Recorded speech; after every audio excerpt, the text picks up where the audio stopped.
Pastor John, I previously heard you say that you keep on hearing other people say what a horrible time to raise your kids with the world in which we live. I'm angry. What's gonna happen to the kids and the youth? And there's so many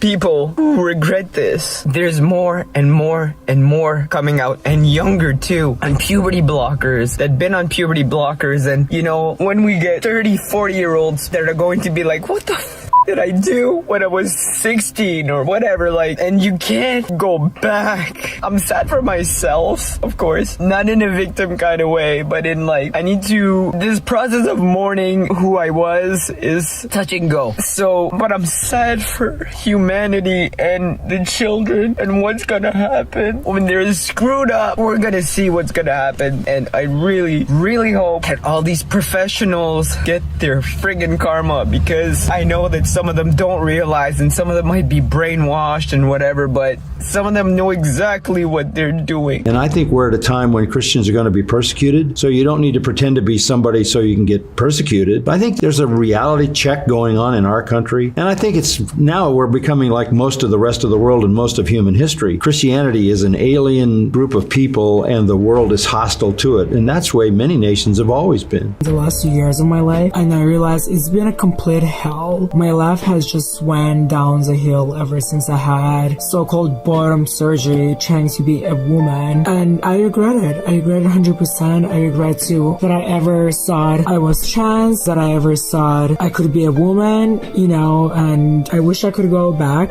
and not have any surgeries or medical transition or take any hormones. To be honest, this transition has costed me so much of my health, both mental and physical, as well as certain relationships in my family. Right now, I have osteoporosis, scoliosis, I have a lump in my breast, I have 1-inch vagina, and so it's I have no sex drive. I'm trying to do the transition. I'm taking testosterone injection at this point, but I can't grow any facial hair, nothing is happening. I mean, obviously I still wearing makeup and stuff, but makeup and hair does not make a woman. So I've been so delusional for all these years, and I just wish my family and friends weren't so supportive of my transition, and I wish they sat me down and talked to me and said are you sure this is what you want to do? Maybe you'll grow out of this. I have so much to say and all the things that I say are not gonna be perceived well by trans community, but I don't care. I'm leaving trans community. At this point, I identify as non-binary person. Any pronoun is fine. If you see me as a man, that's fine. You can call me he. If you see me as a woman, you shouldn't. I'm not a woman. I thought I was one, but I'm not. Unfortunately, the trans community has become very toxic. At this point, I've gone too far. My opinion doesn't count because I'm the one with complications. That's why transition didn't make me happy, and I honestly think I'm just as unhappy as I was before transition, and what I really needed is therapy and help. I don't think we should look at this and say, well, and we're going to have a very difficult time. We were basically made for this time. This is our time, right? Yeah. And I was telling you about my little great-grandson, little 1-year-old John Owen, running around the church for the first tour of the church with his 14-month-old legs, and somebody said, oh, it's so sad what world he's going to live in. What is up? Okay, my name is Maddie, and I sound like a dude, but I'm not. See, so I transitioned for a few years, and I've been off hormones / detransitioning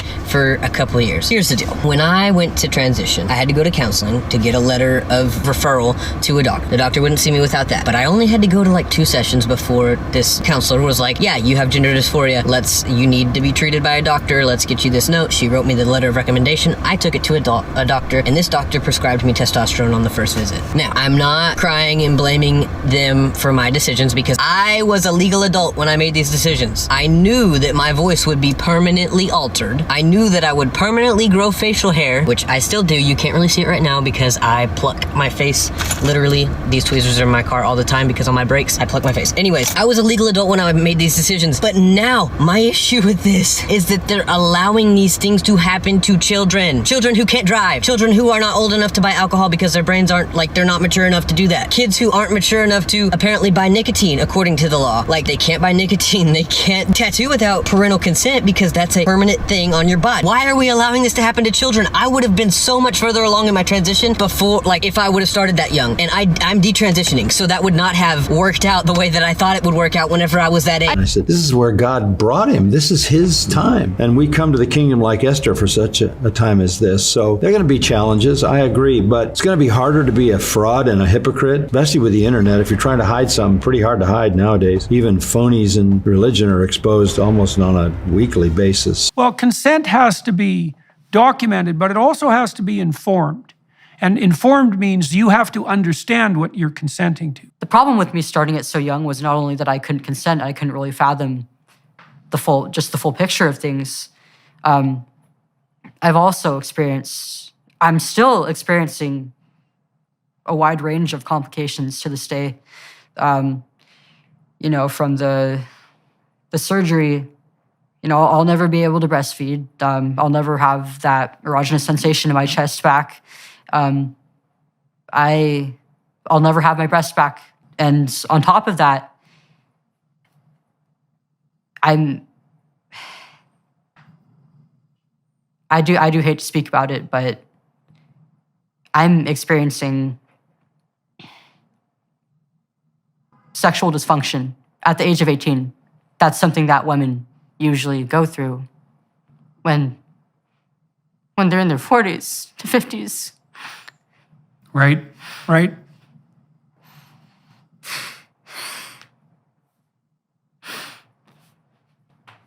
How was I supposed to know? So you're in this. This sounds really like hell. You're already a confused teenager. You now are hypersexualized, hyper filled with rage, and this goes on for how long before you decide, hey, maybe I'm not actually a boy? So that went on for a few months, and I talk about in my piece about how I actually needed to be hospitalized twice due to this.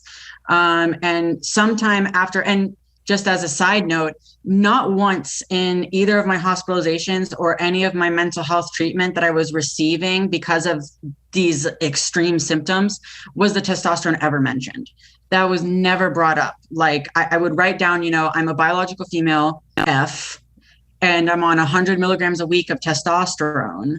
But none of these psychiatrists and none of these nurses and none of these doctors ever mentioned that testosterone as possibly a reason for my experience. Well, I learned my lesson, but my breasts are never coming back. And it's a much more profound loss than I have ever, it's a worse mistake than I've ever made in my life. Ever before. I absolutely felt like my life was ruined. This person says, I am so bitter. The trans community says that if you detransition and regret what you did to yourself, you have no one to blame but you. But I was 10. I was 10 years old, I was obese, and I already looked more like a boy than a girl. I despised myself. The internet told me that this was a way out. They gave me tips on hiding from my parents who wanted nothing for me but not to make a huge mistake. I am 17 now. My breasts are completely stunted. I have a severe eating disorder, and I've never had a boyfriend. I ruined myself at 10 years old, and the community that once encouraged me now turns their back and ridicules me. I am so bitter. This is a time for truth. This is a time for strength. This is a time to proclaim the gospel. In middle school, I was heavy into the online LGBT community. I got the idea that I was trans for some reason, even though I didn't have any dysphoria. I came out as trans 2 weeks before my 13th birthday, and immediately my family got me a gender therapist and took me to see a doctor to get on hormone blockers. I just told them what I knew a trans person would say, even though I knew what I was saying wasn't how I actually felt. 6 months after I came out, I got an appointment with an endocrinologist who told me that I was too old for hormone blockers, but I could start testosterone. I wasn't sure if I wanted testosterone, but I went along with it because I felt like I was obligated to. At 15 years old, I got top surgery. I was never actually confident that I wanted it. I didn't even like binding, and I avoided it if I could. Looking back, I don't think I really had dysphoria regarding my chest, but I still had top surgery because I could, and I knew that it was the next reasonable step that a trans man would take. So I took it. I didn't feel pressured from my family. My main reasoning was that I didn't want to have to bind all the time. I was living as a man at school, and it was embarrassing for me to go to school as a boy and still have boobs, because what would other people think? So I got top surgery. Any bottom dysphoria I ever feel is most likely linked to being sexually assaulted as a young teen, because it is not that I feel like I want a penis, it is that I feel like I just don't want private parts. I really haven't felt like myself since I was 13 or 14 years old. I keep trying to figure myself out and find myself, but I think I left myself behind all those years ago. I wish my parents had made me wait. I wish I had just waited. I wish I had spent the time to actually figure out what I was feeling and what I should have done about it. I miss my breasts and what little I had because I started testosterone so early that they never actually developed. I hate how my hair is thinned and how I'm now bald. The facial hair hair I have is nice for facial hair, but I hate having it. I hate what my body looks like now and what I've done to it. When I look in the mirror, I don't see myself. I haven't for a very long time. It's too late to go back now. My family would never understand it. They would never accept it. I know my partner would accept it and support me, but I feel like there is no point to even trying. My hair, my voice, my body, it has all changed for good, and any effort to be feminine just makes me feel like a creep. It is just a reminder that I'll never be the pretty woman I should be. It makes me feel so ugly and hurt. Even if I put in the effort to detransition, it wouldn't change the fact that I lost who I should have been, who I was meant to be. I lost my teen years and I lost myself. I'm just so lost. I have no idea who I am. I don't know what to do or where to go from here. Existing like this is so painful, but undoing anything will hurt other people. I'm scared of talking about this to people close to me. They wouldn't understand. I'm scared of the truth, but I need to get to know myself and I want to keep going. This is not an abnormal post in this subreddit. I'm not kidding. Just go read some of them. There are so many people that are crying out for help that feel like they're going to be alienated from family members, from friends, from the LGBTQ plus community.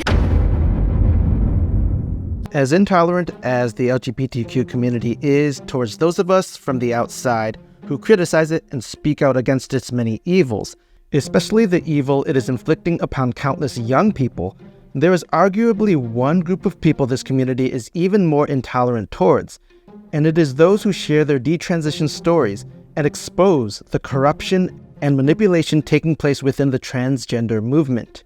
But there's another aspect to this story that hasn't gotten as much attention. The girl who changes her mind will not only be stuck with the irreversible changes inflicted on her body, but to add vicious insult to severe injury, she will also have to endure the venomous attacks from trans activists who will treat her like a traitor if she decides that she'd rather embrace her biological identity than continue living a lie. So the comments under KC's video on Twitter are overrun with trans people ruthlessly insulting and mocking her. Ruthless. This includes prominent trans activists with large followings who have sent their legions to tear this girl to shreds. She's already suffering. She's already in a very dark place, obviously. And they're trying to send her right over the edge. This is someone suffering, and their response is to mock her and belittle her and express contempt for her. Not only that, but most of them are still referring to her as him, so much for preferred pronouns. They've decided that she's a man and can never not be a man, no matter what she says about herself. Now, I would go through and read you examples of the sorts of things they're saying, but I think that would not be very productive, and I also don't really want to amplify these insults, though you can go to her page and see it for yourself. So this is something to keep in mind when you, and this is why it's important, because when you hear about the number of detransitioners and people who are expressing regret about their transitions, these are only the people willing to speak out in spite of the mockery and threats and alienation and social ostracization they'll experience because of it. How many more would be going public if not for their fear of experiencing the exact same kind of treatment? We have already seen several examples of parents encouraging and enabling their underage children to enter into the process of life-altering testosterone treatment and surgeries. These parents are completely failing in their duties to protect their children and teach them the truth, and will face God's severe judgment for the evil they are inflicting upon their children. Go stand back so I can see it. Okay, but Mommy, I don't have to wear this. Are you a boy or are you a girl? I don't know who I am. You don't know who you are? Who do you think you are? But Christians have hope, because the unbelievable evil we see in the culture around us is all part of God's sovereign plan. And rather than feel discouraged or scared, we should recognize that this evil gives true Christians an opportunity to trust in God and to boldly speak the truth in a culture where it will be very clear who has submitted to what God has revealed in His Word and who has not. That there is an increasing hostility towards and persecution of Christians should make us excited to be able to represent Christ's name in such a culture and to even suffer because of His name, as the early Christians did.